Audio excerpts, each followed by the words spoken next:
Yeah. I have one more. All right, so we are right at 3 o'clock here, so let's get started because I am so excited. So, first, I want to introduce myself formally.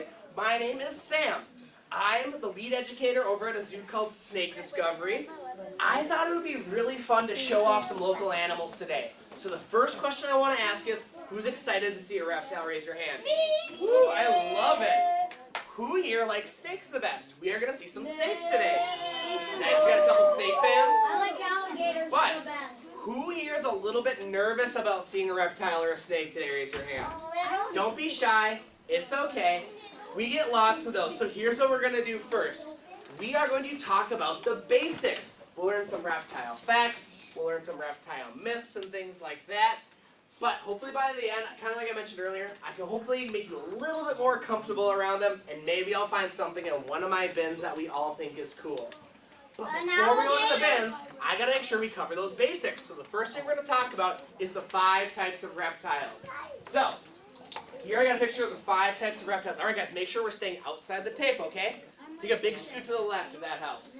All right, so 5 types of reptiles. Who wants to raise their hand and name a type of reptile? Go ahead. Turtles and tortoises are a type of reptile, yeah. So, we got these, and there's a difference between turtles and tortoises. Buddy, we gotta be quiet, okay? If you wanna sit nice and silently, raise your hand, I might call on you. So, turtles usually live in the water, where tortoises live on land. Yeah, also turtles eat meat and tortoises eat plants. Go ahead, bud. Yeah. Snakes are a type of reptile, just like this guy right here. Yeah. I love these ones. This is a local snake that lives around here, so I won't spend too much time on this one, so we'll get to it. Go ahead. Alligators and crocodiles. Alligators and crocodiles are a type of reptile. Yeah, they're part of one big group called crocodilians. They're some of the oldest reptiles around. Crocodilians are basically unchanged since the time of the dinosaurs. Yeah, how about you over here, bud? Bearded dragon. Ooh, bearded dragons belong to a kind of a group of reptiles that starts with an L. Do you know what those are called? Lizards, yeah! So, lizards are the most diverse group of reptiles. They come in all shapes and sizes. A lizard can be as small as a dwarf gecko. That's only half an inch long. Or they can be as big as a Komodo dragon. That's 8 to 9 feet long and the biggest lizard in the world. How about you right here? You can sort of grab them. I forgot what it's frog. Frogs and toads are really interesting. They're often studied alongside reptiles, but they are a little bit different, and we'll talk about them today, so I'm glad you brought them up. Go ahead, bud. Birds! We are learning that birds are way more closely related to reptiles than we thought. Even to the point we're kind of starting to call them avian reptiles. They are kind of similar in so many ways. Yeah. All right. You guys did some really good guesses. Don't worry, not many people know the last type of reptile. They're called tuataras. Yeah. Tuataras look like a lizard, but they're actually more closely related to birds or dinosaurs. So that's why they get their own special group. They have an organ called a gizzard that a lot of birds have, and you can only find these in New Zealand. Very, very rare. All right. All right, so let's talk about another thing that's a little bit harder. Because there's 2 things that all reptiles have that make them kind of special or unique. What are 2 things that all reptiles have? Go ahead. Patterns and colors. They have patterns and colors. A lot of animals have those, but not necessarily special to reptiles. Go ahead. Like a parrot. Scales, yeah. All reptiles are covered in scales or have scaly skin. What's the other one? Go ahead, buddy. You have a guess? Over here? They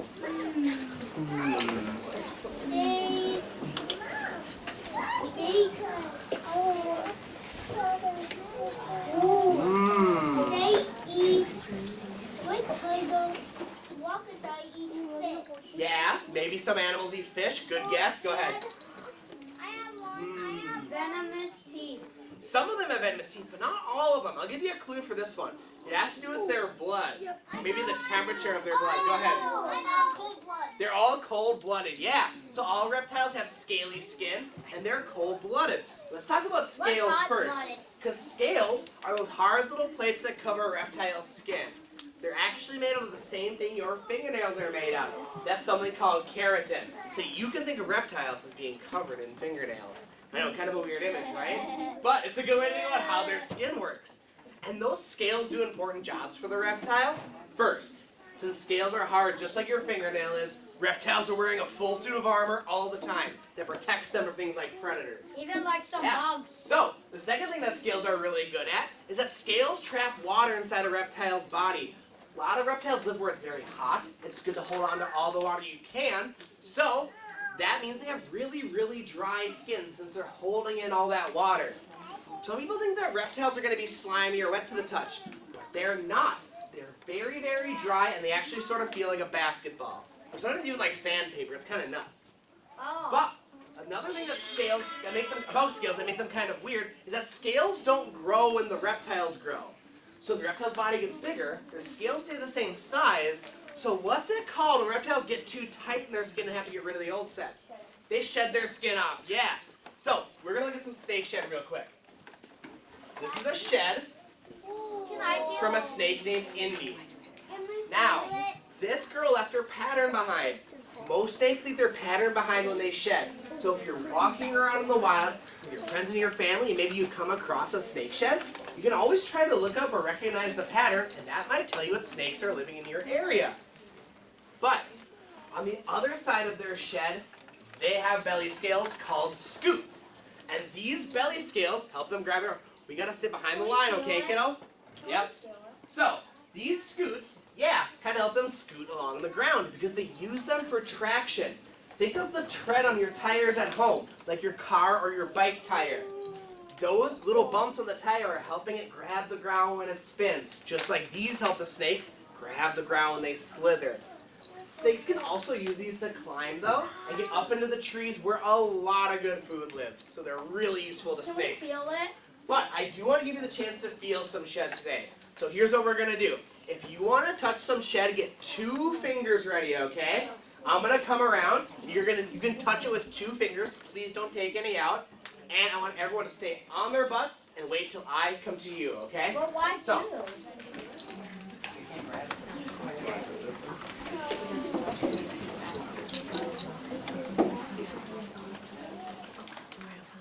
2 fingers. yeah, that feels pretty cool. It's a lot softer than people think. And I would say it kind of feels like the grocery bags you get from the grocery store. Or even like pop bubble wrap. Or it kind of feels like tape. Maybe, like tape. That's a good way to describe it too. Or sand. But there's different ways that reptiles shed. When a snake is getting ready to shed, they first rub their nose against a rock or a log, and then it peels back from their face like this. Yeah. Don't worry, I'll get around to everyone, guys.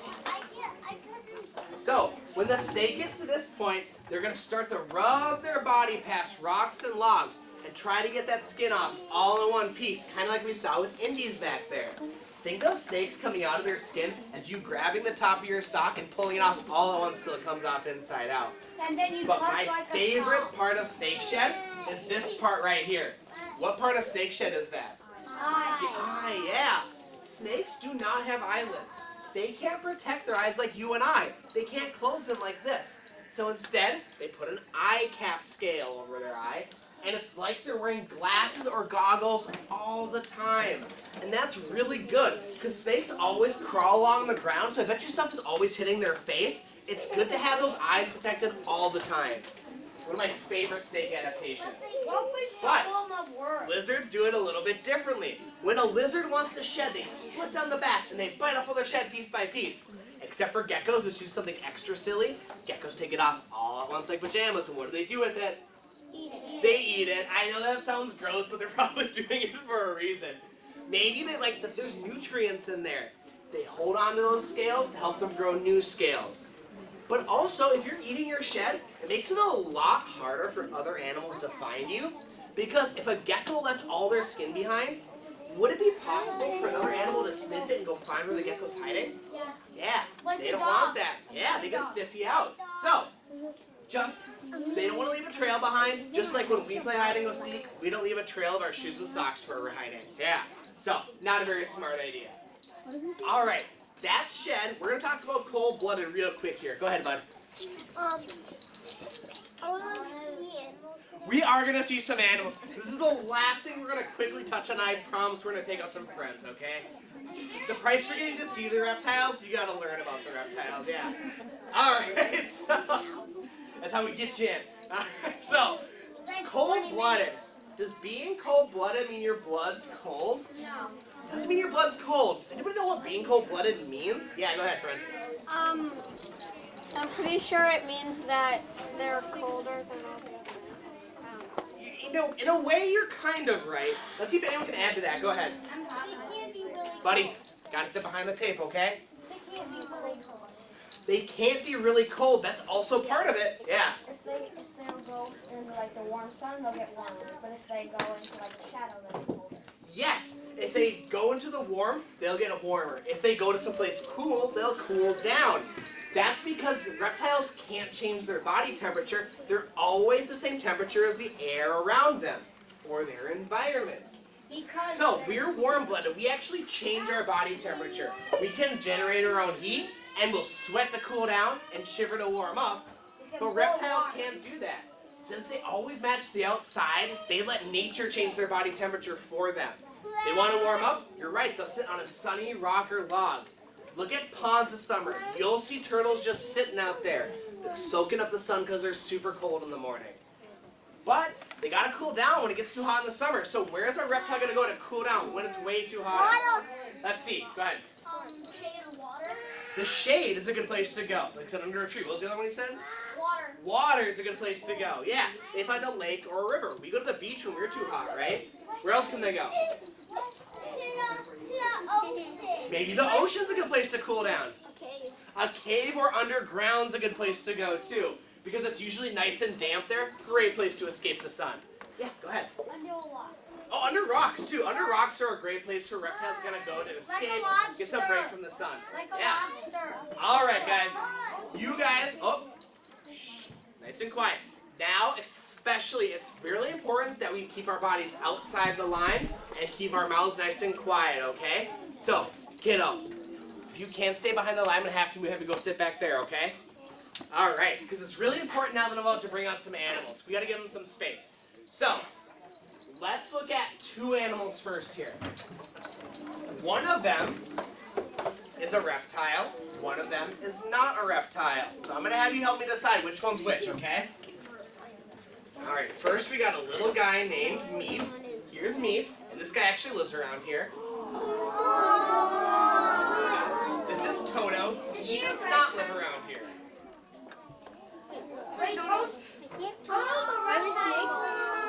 All right, so if you know, let's keep it to ourselves for now because I'm going to ask you all at the end. Just take a good look. We're not going to touch these ones. Don't worry, I got something I got planned. Which one's a reptile and which one's not? Let's see. Is it left or Remember right? these? I don't know. Love these. These are so awesome. I don't know. Alright, guys. Bring it back down, okay? I'm sorry, I can't make it all the way to the back of these guys. Try to make sure you try to get a good look. So bring it around one more time. We're getting a little crowded. I know. Alright, so, kiddo, gotta stay behind the line. This is their last warning, or otherwise I gotta move you, okay? Alright, so, with your finger, point to which one the reptile is. Let's see. Ooh, I'm seeing some different answers.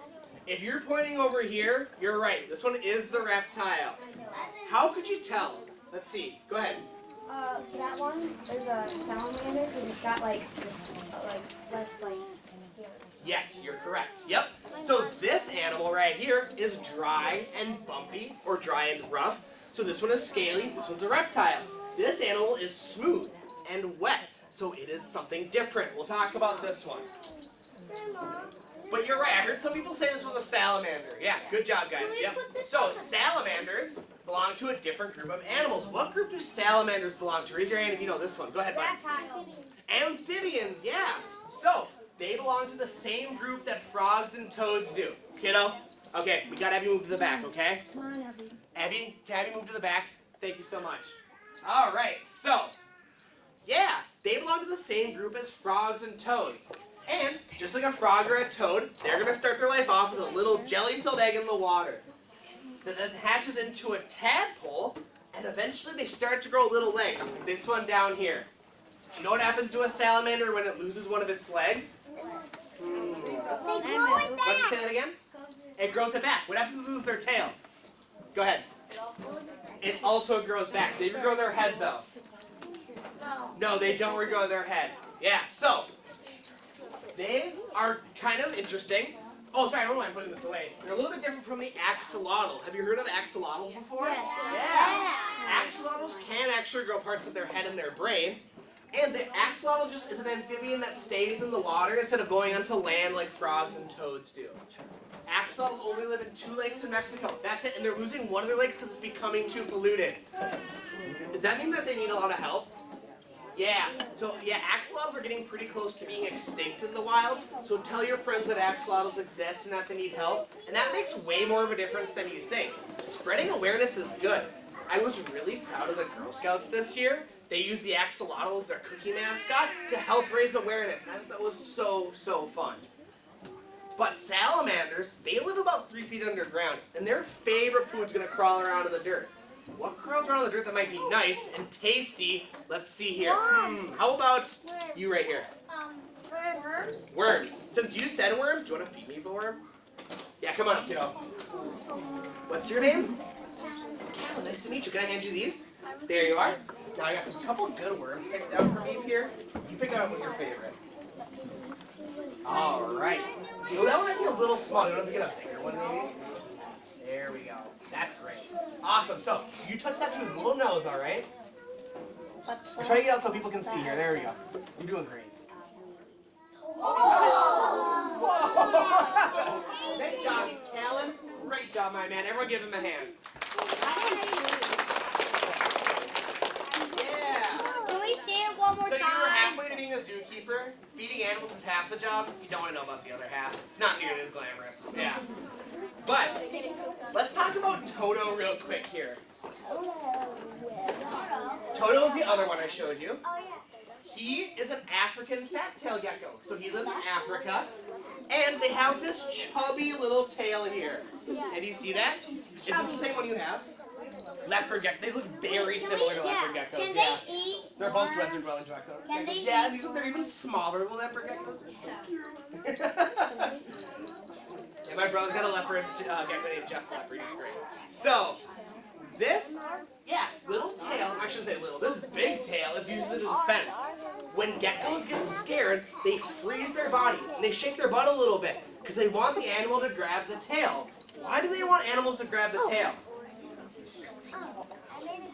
That's great. That actually fits in pretty well. What would be the purpose of them having the animal grab the tail? Go ahead. So it falls off and they don't use their body. Yes, you're right. Because they can drop their tail, which gives a predator a tasty little tail snack, which gives the gecko a little distraction so he can get away. And then they regrow their tail in about 4 to 6 weeks. When the African fat tail regrows its tail, the end actually looks even more like the head, so next time that trick might work even better. Yeah. And yeah, if a lizard or a snake gets grabbed by the head, that's usually game over, so they want to avoid that. No, I thought it was them. But these are desert-dwelling geckos. They're usually awake at night and asleep during the day, so they're nocturnal. Let's put him back in his box and maybe he can go back to sleep. I think I woke him up. There you go, Toto. But let's see an actual reptile from around here. From here on out, most of the animals we'll see today live around here. And this first one is named Michelle. Yeah, she's going to live in ponds near your house. Hi, honey. Here she is. It's a turtle. She is a turtle. Now, go ahead. I didn't bring Taco. Taco is he's the hardest turtle to catch. He's the angriest and the fastest, I always say. So, Taco is our soft shell turtle. He's really funny, yeah. All right, one more and then we'll move on here. This is not a snapping turtle, no. So this is a painted turtle. They have a pretty painted pattern on their belly. It looks kind of like a leaf. But they're aquatic turtles, which means they spend most of their time in the water. So they have these webbed feet that help them swim. But notice her big, long claws, too. Right on the end there. Yeah. Yeah, look at those big claws. Those claws, they use them to pull themselves out of the water so they can rest on rocks and logs and maybe warm up. But boy turtles have longer claws than girl turtles. And when a boy turtle sees a girl turtle they really, really like, they gotta show off their nice long claws by doing jazz hands in front of their face. Yeah. Can everyone stick your hands out? Show me some turtle jazz hands real quick. Oh, you are all ready for the turtle dance floor. I'm very, very impressed. Yeah. But just like humans, they gotta show their partner how good of a dancer they are, right? And these turtles will often be found in the road, so I want to teach you how to help a turtle. Is it dangerous for turtles in the road? Yeah. So we don't want them to get hit by a car. Here's how you help one. Always grab an adult to give you a hand first. But you guys can grab a turtle like this, like a sandwich. Don't take a bite because it's going to be really nasty and you'll probably get salmonella. But what type of turtle don't you grab like this because it's going to take a bite out of you? Yeah, snapping turtles or snappers, yeah. They can reach their neck about halfway down their shell and give you a really, really nasty bite. So, have an adult grab snapping turtles by the legs or by the back of the shell. This is where I like to grab them. It seems kind of like it annoys the turtle a little bit less. The little handles back here are called flares. Just never grab a turtle by the tail, okay? Good question. Because tails are part of your backbone. Yeah, and we really can hurt animals when we grab them by the tail. Do we grab our cats and dogs by the tail? No, don't do that. We learned to do that because if you do that, your dog or cat might turn around and bite you, and they would be right to. That really, really hurts. So, don't ever grab animals by the tail. It's just a really good rule you can use. Yeah. But these turtles, when we move them across the road, do we want to pick them up and put them back where we came from? Or they came from, excuse me? No. They are not heading that way. They're crossing the road because they know of a really good pond they call home or a place to lay their eggs. Yeah. So don't turn around, but also don't pick them up. Put them in your car and drive them to a pond you know about. I know you want to help, but if we bring them to the wrong pond, they might realize that eventually, and then they'll leave and wander for days while they look for a home. Instead, there's a really easy rule. Help a turtle cross the road like you would help an old person cross the road. Because if I were going to help an old person cross the street, would I grab their hand and turn them around? No. That's not helpful. Would I pick up an old person, put in my trunk, and drop them off at Walmart? No, the judge unfortunately says I can't do that anymore. So, bring them across the road and get them out of danger, and then they know where they're going from there. Yeah, it's a really just easy way to help a turtle. Yeah, go ahead. I have a question and a comment. Go ahead. The question is, how do they get the webbed feet? So how do they get the webbed feet? That's a really good question. So a lot of animals adapt to live in different environments. These are reptiles, along with crocodilians, that have kind of thought the water is where I'm going to spend most of my time. So they developed webbed feet that help them swim, just like ducks and loons and things like that are birds that have adapted themselves to live in the water. Yeah. Yeah, in biology we call that a niche. That's just kind of like a special place where you kind of are designed to live. There we go. That's And then my put it. comment is. Oh, sorry. Yeah, you don't have to. So me and my friend Darren, our sisters play softball and they're on the same team. Yeah? So we went to this softball tournament and there was a pond there with a bunch of frogs and we saw a snapping turtle. Whoa! And we didn't know that like they could put their neck down to their half of their shell. Yeah. And so we just picked it up carefully and put it in the bucket and then we went to the pond. Yep. Like over there and we put it there. That's it was good. a baby. That's really awesome. I'm glad you did that because turtles need a lot of help. They already aren't doing that hot as far as their numbers go. So it's good to help out all the ones we can. Always be careful if you suspect it's a snapping turtle. It might be dangerous. Just grab an adult, or at the very least, be very, very careful. I'd always prefer you grab an adult to give you a hand. Yeah. All right. We'll take one more here, and then we'll go. Go ahead. You way in the back. Yep. One time I found a turtle in my driveway. Yeah, and oftentimes you'll find them there because turtles like to lay eggs in our yard. Our yards have nice sandy soil, which is what they're used to laying their eggs in. I talked to a lot of people who say they have snapping turtles come lay eggs in their yard every year. They love it. A lot of them put up chicken wire around the eggs so predators don't get to them, but the turtles can still get out when they hatch. Yeah. Snapping turtles, like, they're fine to have around. They avoid you as well. They really aren't a problem. Yeah. I think I've never heard of anyone personally ever getting a snapping turtle injury. I know it happens every once in a while, but it's pretty rare. Yeah.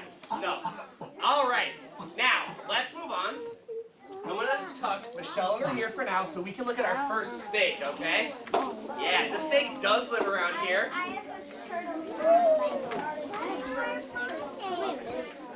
All right. So let's look at bacon. Bacon is one of my favorite types of snakes. Some people might know what he is. Let's see. What is it? It is a hognose. I heard someone else say it over here too. Good job, y'all. So, hognose snakes have a little upturned piggy nose.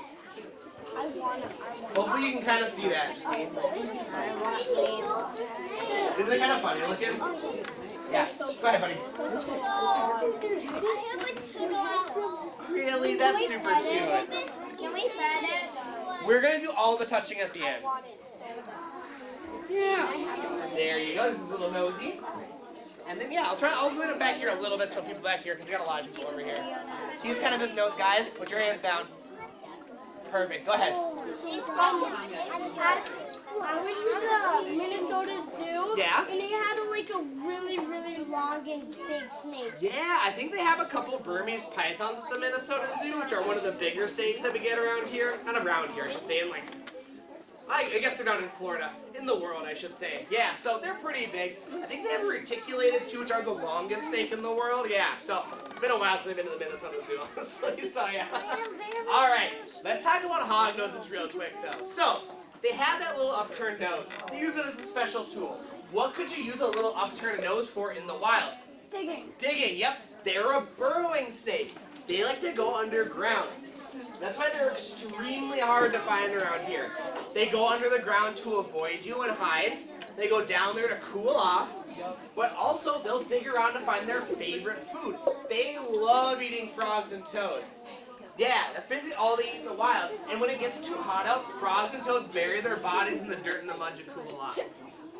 But these snakes are the most dramatic snakes in snake discovery because of how they defend themselves. So, if you come up on one of them, the first thing they're going to do is try to flatten out their neck to look big and scary like this. Yeah. Right? Looks like a frisbee. Is there kind of does. Is there another snake that does this trick? Go ahead. Cobra. Guys, raise our hands. What'd you say? Yeah, cobras also flatten out their neck to look big and scary. They try to intimidate you by saying, look at how big I am. You really don't want to mess with me. But that doesn't always scare something away. So these snakes have a second defense. These snakes will flip onto their back, stick out their tongue, and even start bleeding from the mouth on purpose to play dead. Just like this one's doing right here.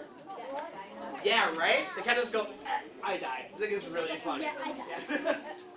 And that makes you look pretty nasty. A lot of animals aren't going to want to eat you anymore. The predator will think, gross. I'm not going to eat that snake. It's sick. It's dying. If I eat it, I'll probably get sick too. So they leave this little guy alone. He gets to live. And I think it's one of the coolest snake defense strategies out there. Not a lot of snakes do this. And I'm so happy we get these unique little guys around here. Yeah. I think he is playing dead. Nah, he's fine. Go ahead. He is a boy, and this is about as big as boys get in the hognose world. Females get a little bit bigger. We'll talk about it. Female snakes are usually larger, than male snakes. Yeah.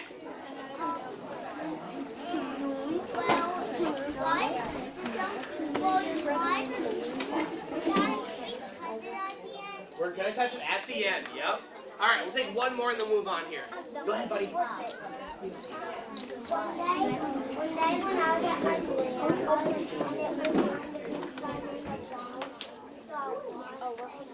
Oh, you saw a water snake? They're around here too. There's actually a few snakes that could have been. Garters actually swim around a lot. They're pretty aquatic. They'll eat things like minnows and stuff like that.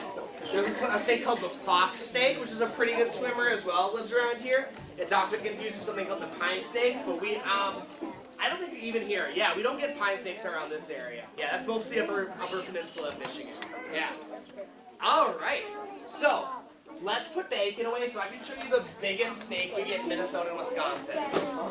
Right? Let's see. Go ahead. Here's some pretty good guesses. Let's see what Tina is. She was born at Snake Discovery about 15 years ago. She's been around people her whole life. So don't worry. Don't mind a resting snake face. She always looks grumpy. Hi. It is a bull snake. Nice job. Yeah. Awesome. All right. Bring it back down. Bring it back down. Bring it back down. All right. So the bull snake, like a bull, is kind of grumpy, and they'll let you know to leave them alone. The first thing these snakes do when they're scared is they do a loud hiss that kind of sounds like a bull snorting. Shh, shh. So that's where they got the name. But that loud noise might not always scare an animal away, kind of like the hognose first defense. So these ones have a second defense. These will start shaking their tail back and forth. And there's another snake that shakes its tail back and forth. Let's see, who knows what this one is? Rattlesnake! Right, guys? Raise your hands. Rattlesnakes, yeah! Rattlesnakes are venomous and dangerous. And a lot of animals leave them alone. Yeah, these snakes are not venomous. They are fairly harmless. They can't really defend themselves against animals bigger than them.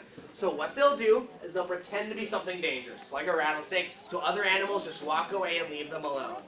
That's called mimicry, where a safe animal pretends to be a dangerous animal. And there's actually a lot of snakes that use this trick. Yeah. But these snakes have earned a very special nickname. They are called friends of farmers because of how good they can take care of a farmer's field. They live out there, but they're not out there eating the farmer's corn and other crops, right? Snakes are carnivores. They only eat meat. So what runs around a field that might be nice and tasty for a snake? Let's see. Go ahead. Mice and rats, yeah. Rodents are pests. They eat our food, they get into our houses, and they spread diseases that we get. Ugh. That's why they're pests. Snakes are great pest control. They don't eat our food. They avoid the places where we live, and they don't spread diseases we get because they're reptiles. We don't share a lot of those. So they're really nice to have around. They kind of silently take care of all the mice and the rats. You'll probably never even know they're there. I was just talking to a kid from Wisconsin about a month and a half ago. He said his grandpa would buy bull snakes off animal control, or people who would capture them, and he'd release them into his field just because he knew they were doing such a good job taking care of his crops. Really, really useful to have around. And that's what predators are really great for. They take care of other animals that we actually don't want a lot of. Yeah? Some octopuses pretend to be other animals that are dangerous to other animals, like sharks. Yeah, I love that you bring that up. Octopuses, and actually both are correct. They are one of the coolest animals in existence. I could go on for days. I won't. But they are super intelligent. Yeah, they'll imitate things like other types of fish. They'll try to look like a cuttlefish sometimes. They'll try to look like a venomous lionfish sometimes by changing their color and spreading out their tentacles. It's insane how smart they are. And I think they're just an absolutely fascinating animal. Yeah.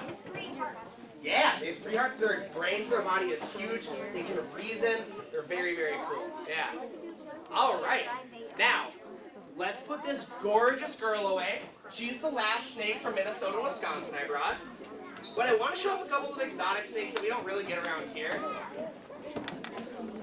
All right, we'll put her nice away in there. All right. Yeah, go ahead, kiddo. Do you have another question or comment? Yeah, go ahead, buddy.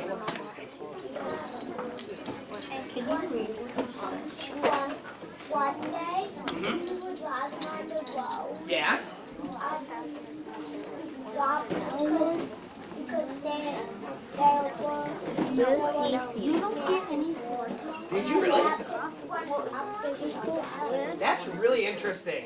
Yes, staffing journals are fairly common around here. All right, I see different interesting. So, we are going to look at a guy who lives in Mexico, Texas, and Arizona. Yeah, he's really pretty too. Milk snake. Yeah. Who said that? Me. You guys did? This isn't. Yeah, I heard a couple people say this is a milk snake. Nice job, y'all. Yeah. Milk snakes are also trying to look like a dangerous snake called the coral snake, which looks like But this. they're harmless. Don't worry, this one's a toy. Yeah. Yeah, so harmless milk snake, venomous coral snake. There's a way you can tell the difference between the two. There's a rhyme that has to do with their colors. Let's see, who knows it? Go ahead. Sort of, yeah. Sometimes it can be more yellow in other milk snakes though, so actually the order of the colors matters. Because the rhyme goes, if red touches black, you're okay, Jack, but if red touches yellow, you're a dead fellow. Yeah. So, red is touching black, right? This is the safe one. It's good to know the difference. There are 20 species of snake that look like the coral snake for protection, down south mostly. So, it's good to know the difference. Always give wild animals their space, but give the coral snake extra space. It can be quite dangerous. Yeah, go ahead, bud. Yeah, go ahead. The one that you put down looks like a fake snake. It is fake, yeah, don't worry. So that one is fake. I know, I didn't want to bring in a real venomous snake today. I'm not that brave. Alright, so milk snakes got their name because farmers would find these sleeping underneath their cows. And the farmers thought, that snake is stealing my cow's milk at night. Because they kind of look like they have a little milk mustache. They have white around their mouth. Wait, let me see. Yeah. You're a dead fellow. Yeah. You are so interested today. Can we touch the top? We'll do all the touching at the end, bud.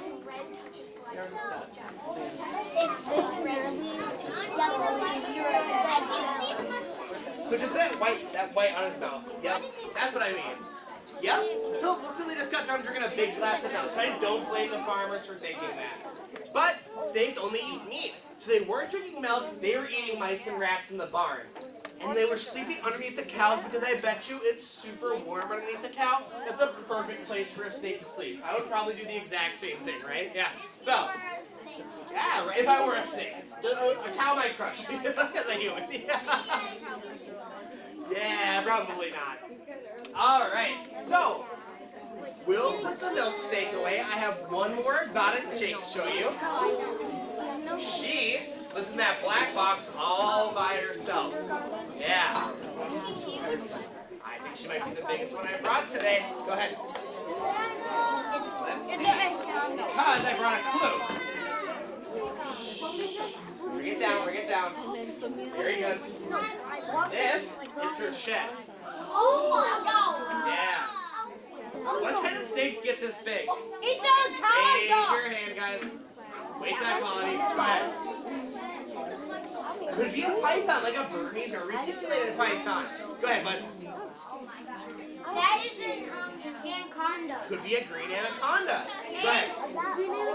Could be a boa constrictor. Yeah. All right. So, I'm going to bring out Donut when it's nice and quiet. Her name's Donut. She's very impressive, but I want you to remember to be nice and calm. She usually lives in South America, so here's Donut. It is a boa. Good job, buddy. You're my snake expert today. When you turn 16, you always should think about turning in an application. Yeah. So.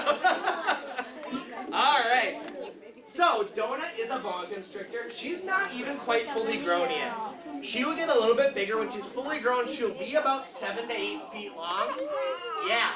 And right now, she weighs about 25 to 30 pounds. We'll get to feel how big she is. We're going to try to hold her at the end just like this. Yeah. Right? So, bring it down, guys. Oh, Donut, you're being so shy today. It's okay. You're my big girl. But, she is always going to be bigger than a male boa. Because girl snakes almost always are bigger than boy snakes. What do girls have to carry around that boys don't have to carry around? Go ahead. Babies and eggs, yeah. And that brings up my favorite fact about boas. Because a lot of people might have been taught that all reptiles lay eggs. That's not really true. Boas of all types give live birth like mammals do to up to 50 babies at a time. Kind of nuts, right? And that's not as strange as you think. Because anacondas give live birth. Garter snakes give live birth. Where are you going? No, she's not. She's not. So, yeah, anacondas give live birth, garter snakes give live birth, even some lizards like skinks do it. So, reptiles actually use both strategies. And I know, some people are concerned, she's not trying to hurt me or choke me, she's just treating me like she's like I'm a tree. Because boas like to hunt up in the tree a lot of the time, so she's kind of wrapping around me like she would the trunk of a tree. But just to make it easier for me to talk when I bring it back down. I know, you don't want to come down. She is one of our newer program boas. She's very good at this, but she is one of the more skittish ones. She's just going near me and trying to hug me because it makes her feel more secure. Yeah, just like a cat or a dog, she wants to feel safe. Yeah. Yeah, and since they live up in the trees, that's where they hunt too. So if you want to know what a snake eats, you look at the thickest part of their body. Donut's about, this big around. So that's the biggest meal she can eat. What animals live up in the trees that are about that big around? Let's see. Go. You go ahead. Chipmunks and other types of rodents, yeah.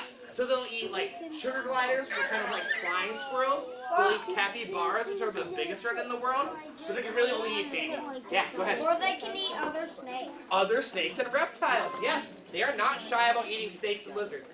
How about you, bud? Do you know another thing they can eat? No, but aren't dangerous snakes rattlesnakes? I would say, we'll talk about it at the end. Yeah, but does anybody else know what else fits this big, or fits on a hole this big that might live in the trees? Animals that live in the trees. One of them has feathers. Go ahead. What, guys? What's that? No, you, buddy. Go ahead. Birds. And there can be some squirrels. And those too, but yeah, birds. They can eat parrots and macaws. That's one of their favorites. There's one other thing. Go ahead. Frogs are on their menu too. Mice. What swings through the jungle? Guys. I'm calling my friend back here. Go ahead. What's that? Monkeys? Yes, absolutely. They will eat small monkeys like macaques or even baby spider monkeys. But can you fit down a hole this big? No. That's one of my favorite kind of myths to debunk. There is not a snake in the world that's big enough to eat a human. It's never happened in human recorded history. So if anyone ever tells you that, now you can tell that they're wrong. Yeah, so there have been a couple times where a reticulated python tried to eat a person that was already dead, but both times the snake choked to death, so it's not something they can do. Yeah, so I like to debunk my favorite Facebook story that I hear a lot too. I just saw it a few weeks ago. There's a story that goes around of a woman who owned a python. While the woman slept, the python would measure the woman to see if the snake could eat her. Do you think that when a snake sees a rat out in the wild, it tries to measure with its body? No. Rat's not sticking around for that. It's never happened, so just a weird story someone made up to get people afraid of snakes, which seemed to be kind of a popular thing. I am not Yeah, go ahead. afraid. One time I had a Christmas tree and when they got it inside, there's snakes. That's really cool. I love that story. Yeah, that's a good one. All right, go ahead. Snake couldn't even get out of his cage. Yeah, exactly. And even then, I was actually hanging out with, when I was coming back from the Milwaukee programs, I went over to someone's house because they had a snake they wanted to surrender to us. I know, she's a brat. So I was driving back to someone's house, and they lived in a really, really nice big house, and they had a pet Burmese python.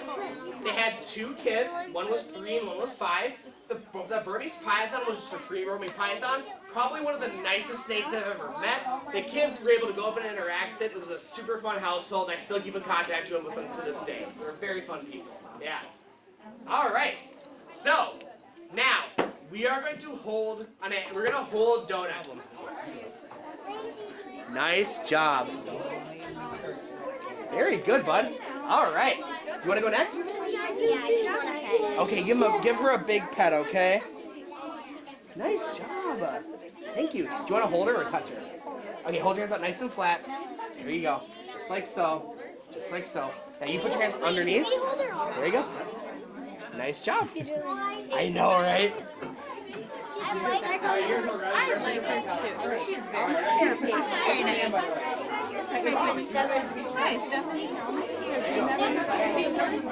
There you go. So nice flat hands, okay? Point your fingers towards me. So bring your hands, but like that, but move your fingers so they're looking at me. So go like this. There you go. Nice job, buddy. Nice job. Very good. Very good. What about you, Want to Peyton? pet it? Do you want to pet the snake? That felt heavy. It felt heavy. No. Peyton, do you want it on your neck? No? That's okay. Hey, All right, you want to try? I'm just gonna pet it. Okay, you give her a big pet, okay? Okay, come here, Cooper. Okay, really quick here. Nice She's already pet. kind of getting over it today. I love hog noises. They're awesome. I know, I'm like, this is really not good. I'm getting very attached already. Oh. Nice job. Very good. All right. If you want to ask me questions, I'll give you the Am I touching your general tail? Yeah. info line. You have the cutest face. Legit. I love her face. Do you want it? Yeah, go for it. Pardon me I'll give you both. the my email too, just in Yep, case and then she's kind of like a dog where she kind of likes you to pet with her scales. Go with the grain. Yeah, exactly. So I explained it to the kids like that. Like, you know, your dog gets upset if you pet it the wrong way, and they're like, There you ah! go. Info line. That's me. She likes Mark, so you. nice to I meet you. love Apparently you smell Yeah, good. there's that. No problem. See you soon, hopefully. Yeah. My pleasure. Thanks for coming Awesome. in. She has been